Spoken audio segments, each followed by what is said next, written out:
Welcome to the Rock Music Alliance interview sessions. I'm your host, Cole Coleman, along with Claudio Pesavento, keyboardist from Mahogany Rush and the Chris Squire Band.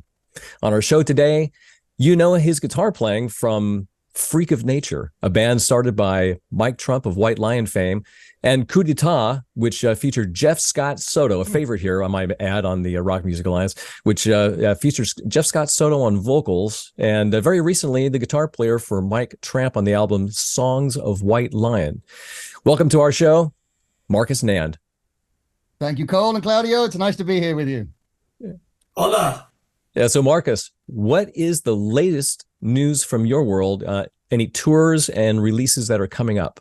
Yeah, we haven't been touring a lot because we just did a new Songs of White Lion record that's coming out in August. So we were busy. I was in Denmark recording a lot of that stuff. I produced that record as well, which is kind of exciting.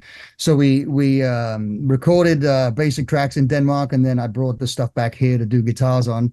So I've been busy with that. Excuse me.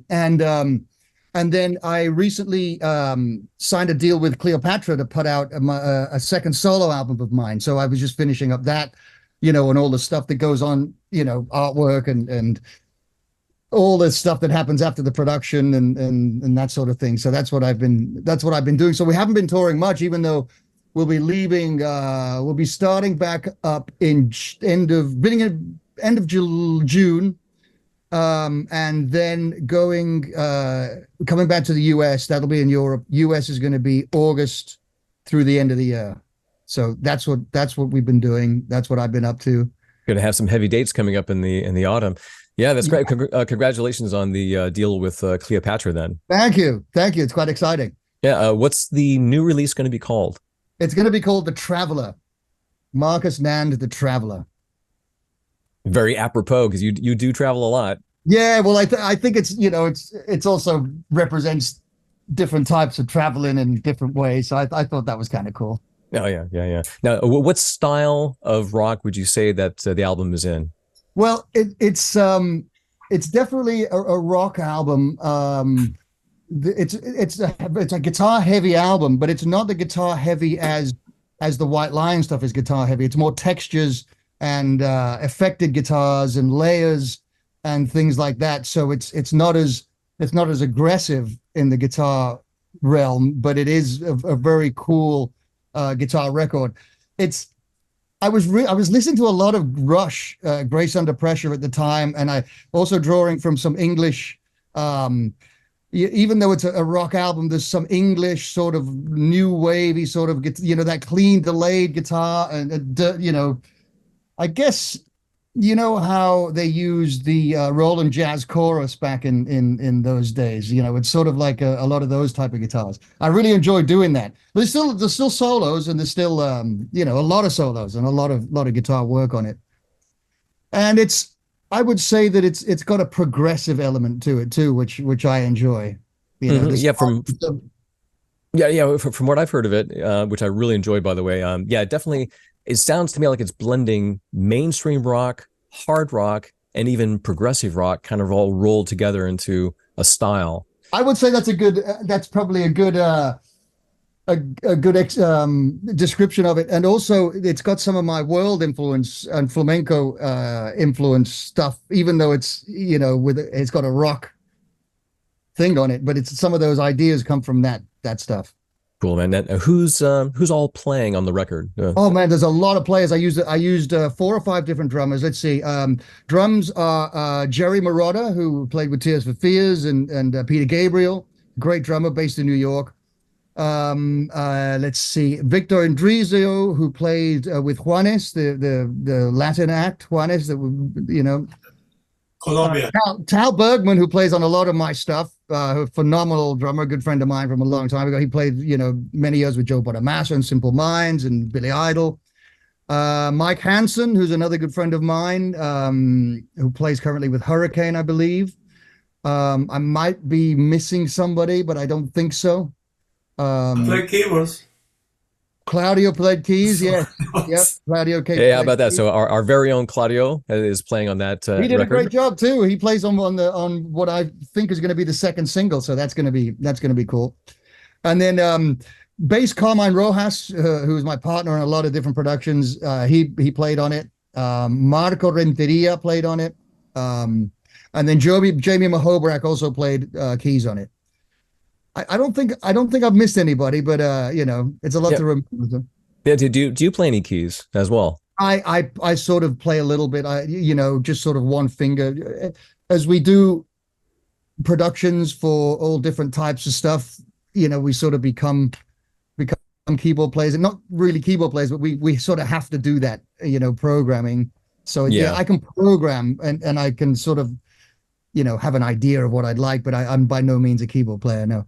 Yeah, we see that pretty often as players, like as you go through a lifelong career, you eventually end up kind of having to do a little bit of everything. You do, yeah, and especially when you get into production, and lots of us have spent a lot of years also doing music for TV and things like that, and then we've needed to. Obviously, we couldn't pay anybody, so we've needed to do it ourselves, But there's nothing like getting the right guy for the right job. I mean, that's part of the thrill of that type of production, anyway. Absolutely. Now, do you plan to tour with this album? I plan on doing some shows. If I can tour with it, that would be fantastic. Of course, we're up against some limitation, and because it doesn't really have a. It doesn't really. I don't really have a trajectory as a recording artist, so it definitely has some limitation. But I would love to do as many, as much of it as possible. Yes, I would. Yeah, I think, like I say, I've listened to it, and I think it elevates you as a guitar player. So like if you can, it's definitely not. I mean, it's a band album. I mean, it's group music, but it's definitely. It's definitely focusing on you as a guitar player, so it's definitely appropriate for you as a solo artist to be out there doing it. So it'd be great. I'd love to see. I would love it. I would love it, and it's funny you should say that, because it's almost like when you're writing the songs, they're almost an excuse for guitar work on it. So even though you go out to Spain, your hometown. What about it? You can play your hometown. Well, yeah. Do a little tour. Yeah. All right. Well, let's take a quick listen if we can. Maybe like a minute and a half of a song. Okay. I'd like to just sample a bit of "Destined to Fly." How about that? Okay, that's an interesting song. Yeah. Okay. Okay. Here's Marcus Nand, "Destined to Fly," on the Rock Music Alliance Network.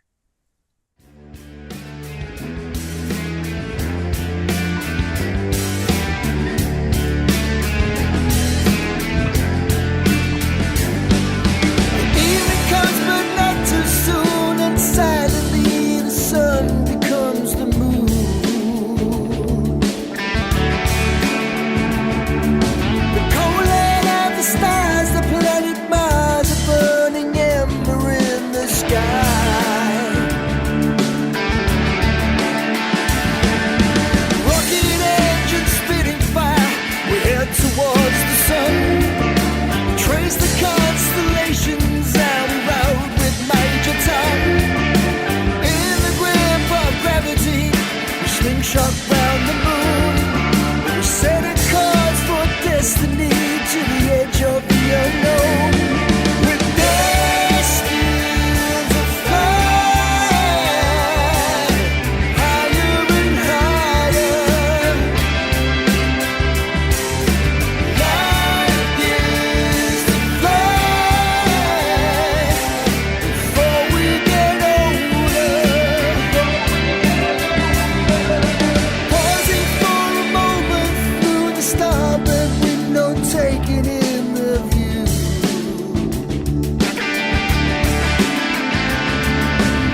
Great stuff, Mark. I really like that song really quite a bit. I like Thank you very much.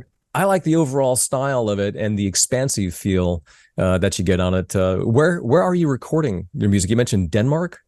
Well, no, that's the Songs of White Lion record we did in Denmark, because okay. the rhythm section is Danish, and Soren Andersen, who recorded and mixed it, is also Danish, and Mike is obviously Danish. This I recorded drums in every drummer had a recording setup that I actually went to, and we recorded drums there.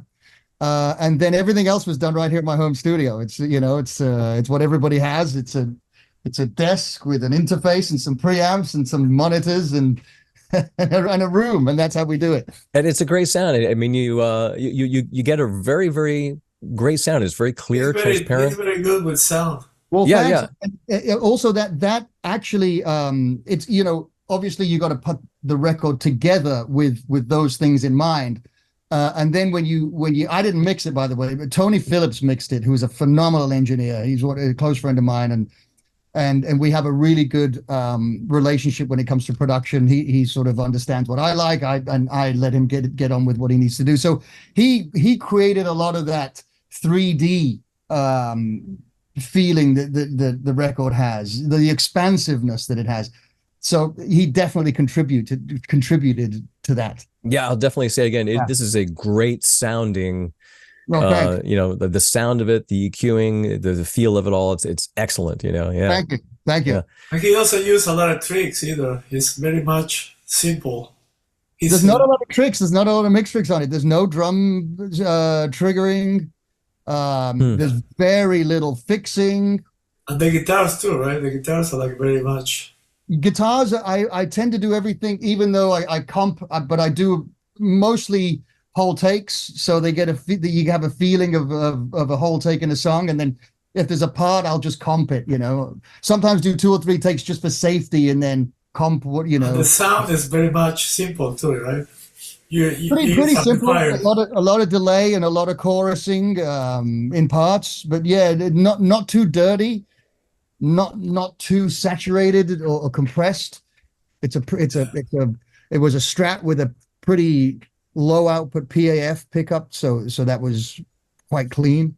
Yeah, I was wondering. It's like I kind of imagine it being a Telecaster, but it's a Stratocaster, huh? It's a Strat, yeah. There's Tele on some of the things, but it was mostly a Strat, and my exotic guitars, which are basically Strats, but they have PAF Gibson style pickup in there. Yeah, very cool. Now you've been working with Mike Tramp of White Lion for quite a while. How did you guys first meet up? Well, we met through my dear friend Ricky Phillips, who was Ricky and I. Funny you should mention Coup d'Etat, because not many people mention that record. It never really came out. It was just people found it in the internet, I guess. But that was with Jeff, Scott Soto, and Ricky Phillips. And Ricky recommended me. Tramp was looking for a guitar player, and I went through the countless auditions. And next thing you know, we were touring. So that's how that happened. And that was 93, I believe. 93. Yeah. I was a wee lad back then. Just last year, you stepped in as the guitar player for Mike Tramp on the album Songs of White Lion. Yes. And you toured with him as well doing those songs. How do you feel doing those guitar parts and solos? Do you feel like fans are measuring you up against Vito Bratta? I didn't. Some fans sort of had a few things to say about it, because he's such a legendary player, right? I was a massive fan when I was a kid too, growing up in Spain at 15, 16 years old when Pride came out. That was like mind-blowing guitar work. So, it's always in the back of your mind, but the fans have been really receptive and positive about it. And I think because I'm trying to pay as much tribute to him as I can. I'm not changing anything on purpose. I'm sort of really trying to stay true to what he played, because I think when people that are now listening to these songs, everybody's sort of in the late 50s, 60s, when they connected to these songs, when you connect to a song at the time of life they connected to it in, you have this really interesting, it touches you in a way that it can't touch you later on in life. So I think when people hear these songs now, even though it's not Vito playing them, the songs themselves take people back to that period in their lives, and that connection they made with the songs at that time overpowers everything. That's sort of a roundabout way of saying it, but I think that happens. Yeah, and I'm glad to hear that you're like basically recreating, those solos, because it's everything you're saying is exactly, very, very true. It's like you're imprinted in such a unique way when you're young, yes, by these songs, and what's amazing about music, as we all know, it's like decades later when you hear a song, you're just instantly transported back to that feeling. Yes, exactly. In that time. It's an amazing thing. I always there's something that happens when you discover music as a young person going through some self-development yourself, right? And the things that you discover at that time never touch. There's nothing that can ever touch you in a way from that, I think, musically. Yeah. Do you have any songs like that, Claudio, that you can tell us about? Any songs that transport you back to your early days? Oh, when I played with Chris Squire, yeah, that was the time that I just come back from cancer.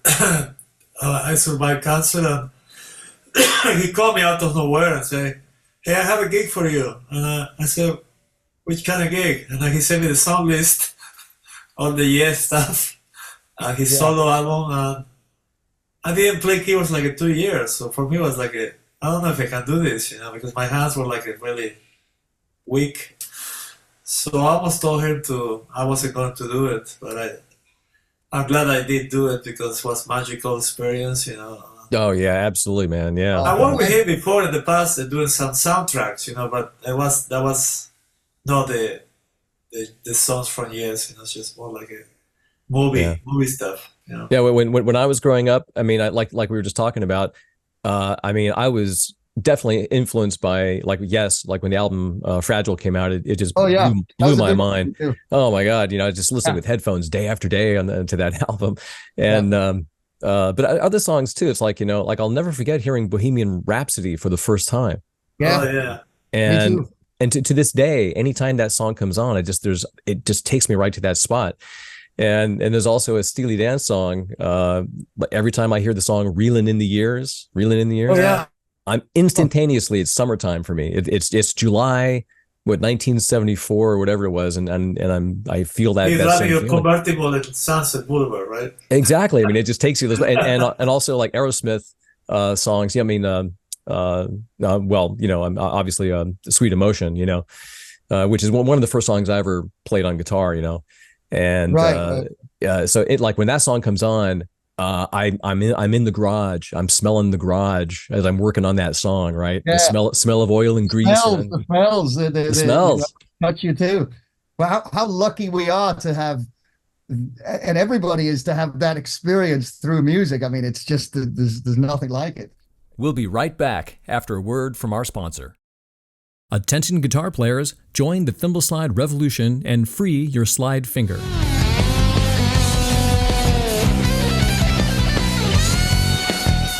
The thimble slide is a mini guitar slide designed to be worn on the tip of your finger, about 3/4 of the way down your fingernail. When worn there, you can still bend your finger, and most importantly, it's allowing enough of your fingertip through so you can press the guitar strings. The thimble slide is larger at the back and smaller at the front, so it follows the contour of your finger.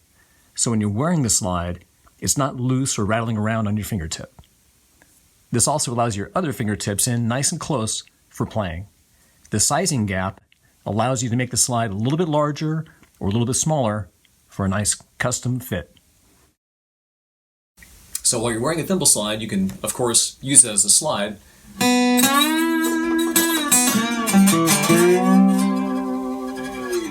But more importantly, it allows you to still fret the strings so you can play the guitar.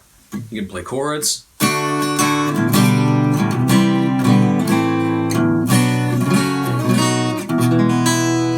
Play lines while wearing it.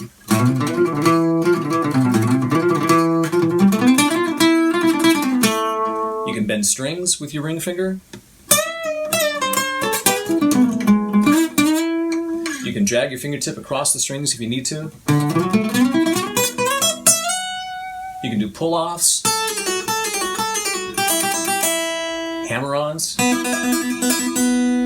So there you go. You can actually still really do all the things you need to do to keep playing guitars.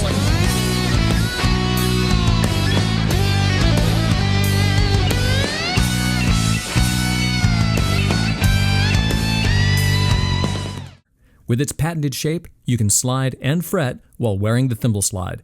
Visit thimbleslide.com. That's thimbleslide.com. Glad to hear that you're being true to the Vito Bratta parts. Now, have you met up with Vito? Never met him, but we've spoken a lot on the phone. We sort of developed a friendship out of this. We speak quite often, or did speak quite often on the phone. We haven't spoken in a few months, but yeah, it's interesting to get his take on and hear him talk about the parts and stuff. But he's very humble about his playing. You know, it just blew everybody away at the time. But he's very humble about it. You know, in a real way. I mean, there's no false humility or he's just, I think he's just a student of music, like we all were. We are musicians. Yeah, yeah, exactly. He really is. Yeah. Did he have a special technique for coming up with his solos? He actually did, and we talked about that, which is a great approach. He used to sing his solos. He didn't work them out on the guitar, and he was telling me that he was doing scales so much and practicing that aspect of play. Whenever he'd go up and try to do a guitar solo or write a guitar solo, all that would come up that stuff. So in order to not do that, he thought, well, okay, I'll sing the stuff. So he sang the solos. Wow. And that's why there's a lot of chord tones in his solos. If you hear, you know, if you analyze them, there are a lot of roots, fifths, and thirds, and chord tones, which is what we naturally gravitate to when we sing stuff, right? We got to think of passing tones a little, or scalic tones a little more, but when we gravitate and automatically sort of sing, you know, chord tones. So that's why his solos were like that, and that's also why where he was different to like Van Halen and stuff at the time. He was, because of that singing and chordal approach, when something would change, when a chord would change or the harmony would change, you could hear, like a jazz player, you can hear his solo conveying that harmony. Even if the chords, you took the chord away underneath, you could still hear him. You could hear the chord change happen because he was picking out the notes that were strung in the chord. So that's what made him very unique as a player. And of course, his technique was phenomenal. So then he'd fill in the passing stuff with some pretty crazy technique stuff. So I thought that was really interesting. Yeah, and it's a technique that I've started using now more as writing solos and writing parts. That's great to be able to carry on the tradition. Have you noticed a change in your solos since then? Not really. I was just joking. Yeah. It's Marcus. I haven't really analyzed it that much. It's just something that you know, because it's good to have little tricks to fool yourself into finding new ways of coming up with stuff. So I use it more like a little tool like that. Absolutely. Yeah, that's a good point. Good point. Yeah. Did Vito reveal to you any reasons, like why is he like not active out there? Not particular. I mean, I let him respond to those sort of things, but I think he was really disenchanted with the music business at the time and how you know the how that sort of worked. But I don't really want to answer for him. You know, he made his choices and you know, I absolutely respect his privacy and that sort of stuff. Absolutely. We wish him well. Absolutely. Yes, we absolutely do. We absolutely do. I don't think he realizes the impact he had on, actually, I know he doesn't. He doesn't realize the impact he had on a lot of young players. So I think that's true for a lot of musicians. I really do. A lot of musicians don't realize what impact they're having on people. even guys like me who, like, most of my life I was playing in clubs and casinos and things like that. But every now and again I'll meet somebody who knew me when, and they'll say, and they'll say, God, dude, I just love the stuff you were doing, you know, and are you still playing? And it's like, wow, this guy actually remembers me from way back then. That's incredible, you know. I mean, it's great. I think it's something to remember too. You know, you got to. I think it's important to inspire young musicians to do, you know, to go on and do something in music, or at least find the creative spirit, right? Whether you want to make a career out of music or not, but if you have, you know, to have that, to maintain that creative spirit, that search for things, I think that's great to inspire people to do, if you can. I mean, I don't know if. Oh yeah, well, I think you are. Like I say, I think at this point, it's remarkable at how much of an impact everybody's having, on people, especially non-musicians who, you know, they're going to nightclub to see music performed, and you know, they're connecting with it in a different way than you and I do, you know. But I think I think for people like that, it's a way more of an impact than we even really think we're having, you know. It's nice to think. It's great to think that. It's incredible to think that. Yep. Yeah, I really think so. I really think so. I've met young guitar players who were inspired to pick up a guitar. They weren't musicians, and they were inspired to pick up a guitar after seeing Orianthi perform, you know. And I still think of Orianthi as a newcomer, you know. Yeah, so do I. Yeah. And you know, but it's like, wow, these guys people are being inspired by her to actually pick up the guitar. And these days you got Nita Strauss. And she must be having a heck of an impact, because I mean, she's making a heck of an impact on her own. So she's got to be inspiring people right now to pick up the guitars. Yep. Yeah, it's pretty amazing. Yeah. Yep. Well, Marcus, if you would, you know, take us back to your origins, and you know, where were you born and raised, and how did you get into the guitar? Well, I was born in just outside of Liverpool in England, and I lived there for the first 9 years of my life. My dad is he's Indian from the Fiji Islands, so you know, I have the Indian side, and my mum's English.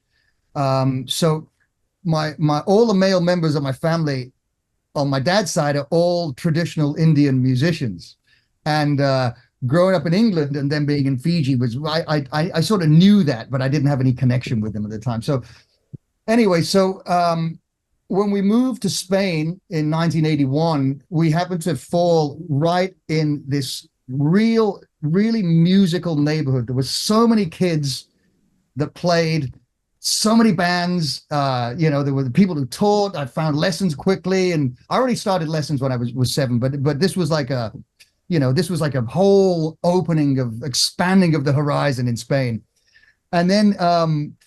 Because it was sort of a cosmopolitan little town, there was an American guy who introduced me to Rush and Floyd and Zeppelin and all these things, and then sort of at the same time, a little later than that, I started discovering flamenco, and I started listening to like what the gypsies in my town were doing.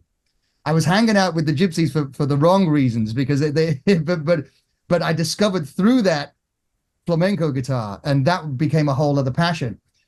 And I saw some similarities in flamenco and rock, proficient rock, and that led to a lot of flamenco, and so then that just sort of, you know, I sort of evolved with those things, and always tried to bridge the gap between these styles, and you know, even some other styles too, like some of the Indian stuff that my family would have, you know, been, you know, having their sort of experience.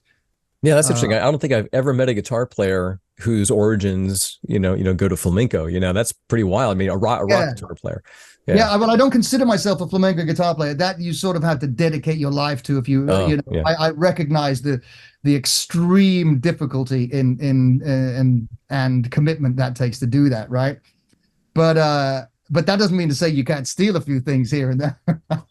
Absolutely. Now, you had a teacher for flamenco. Did you have take any lessons or have an inspiration for blues and rock guitar?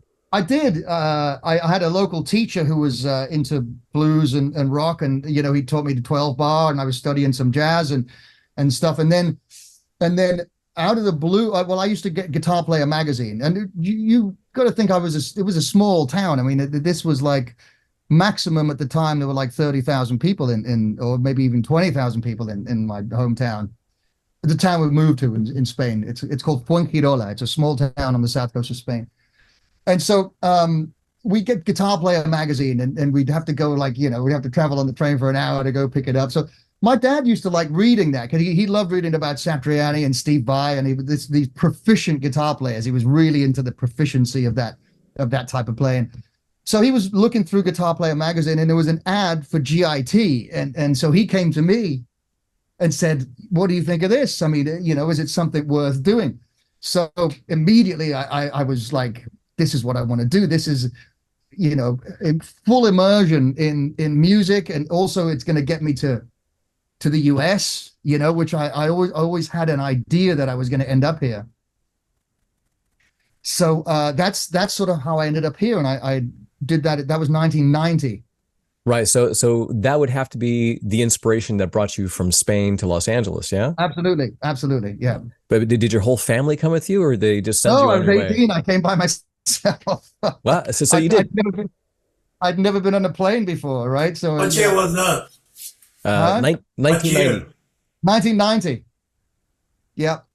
There was a guy from my hometown that came back and forth. He lived in Hollywood, so he was able to sort of like receive me, pick me up at the airport, and show me the ropes. I stayed with him for a little while.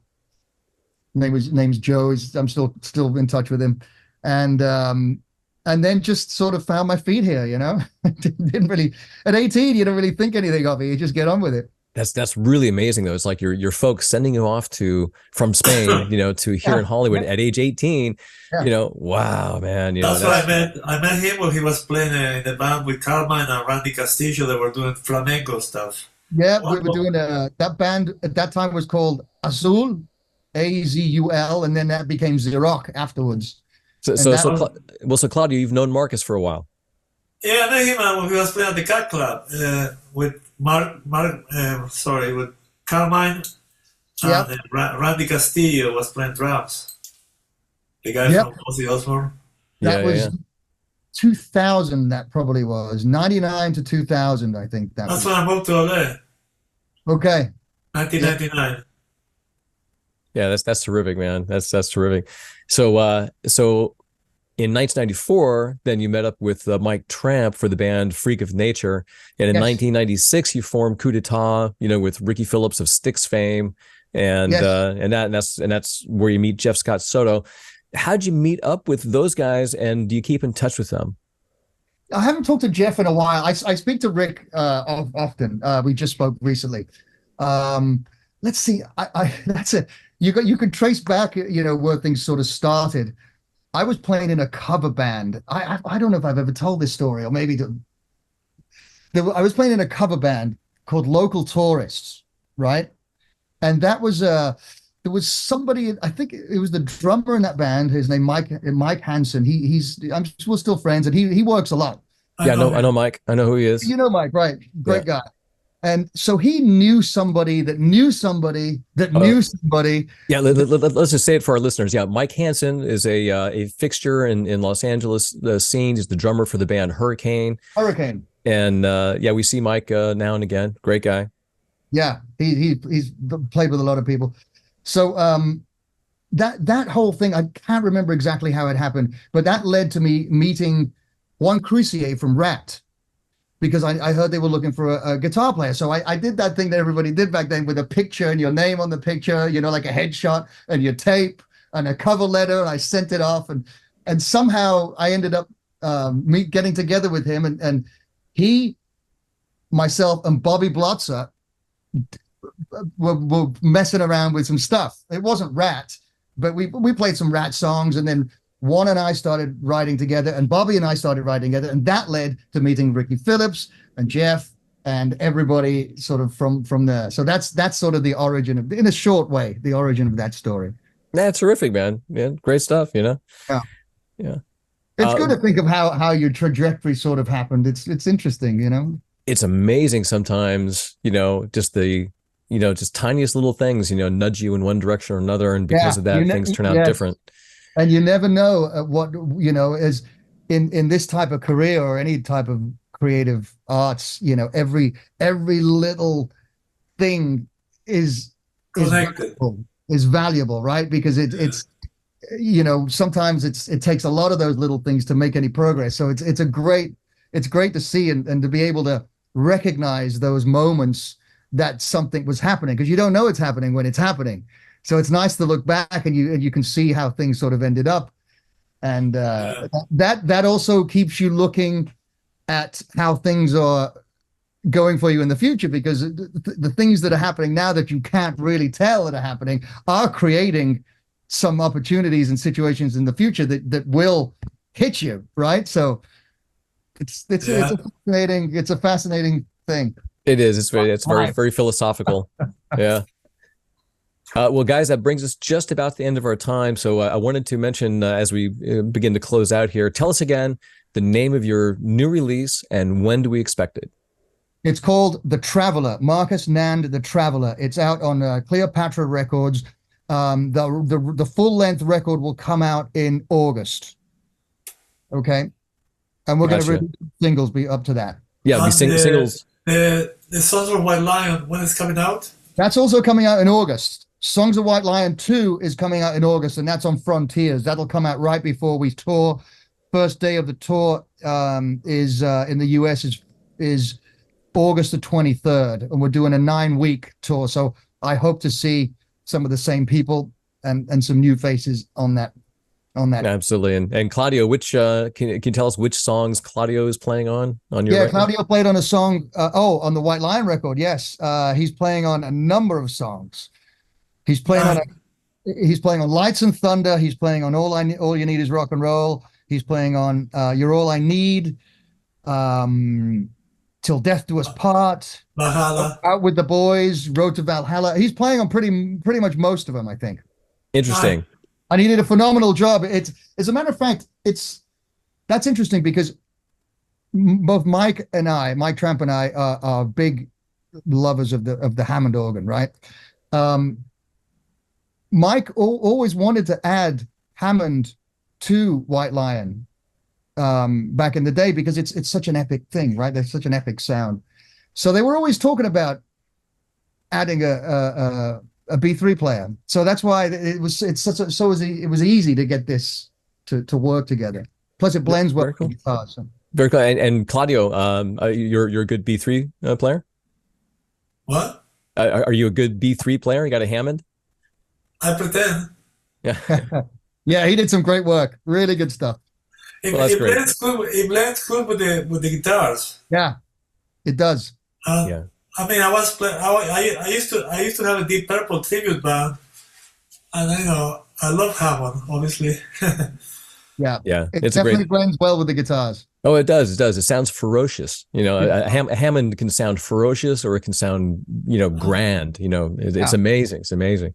Yeah. Well, Marcus, I use an Arturia Hammond. Really? Arturia. Yeah. They have really good sounds in there. What did you use with the Chris Squire band? Me? Yeah. I use my regular keyboards, Korg. A Korg and Alessis and. Yeah, because I've heard a little bit of you on playing Chris Squire band, Roundabout. It sounded great. It sounded like a good Hammond. Korg has some really good Hammond sounds. Yeah. I like to have a Leslie plus a keyboard. If you're able to have a Leslie, Yeah. That's what makes a difference. Yeah, Tony Kaye from Yes came to that same conclusion. It's like he'll use other instruments, but you got to have that Leslie. Yeah. Well, Marcus, good luck with the forthcoming release and your continuing work with Mike Tramp. And that brings us to the end of our show. People listening, you can keep in touch with Marcus at marcusnand.com, and of course on social media. All social, Facebook and Instagram especially. Mostly active on those. And I thank you for having me. It's such a pleasure to chat and talk music and some other stuff. You got it, man. Thanks for being our guest today on the Rock Music Alliance interview sessions. I'm Cole Coleman. And for Claudio Pesavento, the Rock Music Alliance, and the RMA Awards, thanks for watching and listening. Visit us at rockmusicalliance.com and check out this year's RMA Awards for rock, metal, and progressive rock music.